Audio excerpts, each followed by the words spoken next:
بسم الله الرحمن الرحیم.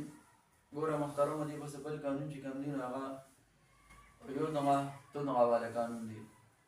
نو د دې قانون خلاصه داسې ده دی وي هر هغه و چې هغه واقع شي په څلورم یا پنځم ځای باندې او په ماضي کې دا په درېیم ځای باندې وي او د دغه و ماقبل حرکت چې کوم دی د دې مخالف شي نو دا و به موږ یا سره بدلو.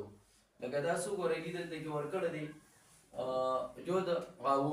یو د غاوو نو د دې ماضي چې کوم دی نو دا غاوه ده نو دلته کې دا و په درېیم ځای باندې واقع دی. یو د غاوو کې دا په څلورم ځای واقع شوی دی او دویم شرط د دې دا و چې د دې و ماقبل حرکت چې کوم دی نو به د دې مخالف وي. نو په کار خو دا و چې د و نه مخکې ضمه وه پیش راغلو خو چونکې دلته د فتحه راغله نو هغه د دې مخالف دی نو دی اوس وي چې دا و به موږ یا سره بدل کړو نو دا موږ یا سره بدل کړو. نو یو د غاوو نه یو د غایو جوړ شو چې کله چې یو د غایو جوړ شو نو اوس بیا وایي چې دا یا متحرک شول او ماقبل مفتوح دی نو دا یا به موږ الف سره بدل کړو نو یو د غا شو یو د غا شو.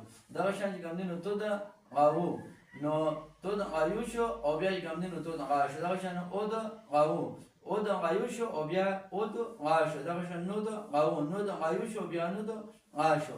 نو دې طریقې سره اسانه صيغې د ماشوم ته راوړو او دا قانون دی پکې ورته چې ورپیټ کوو.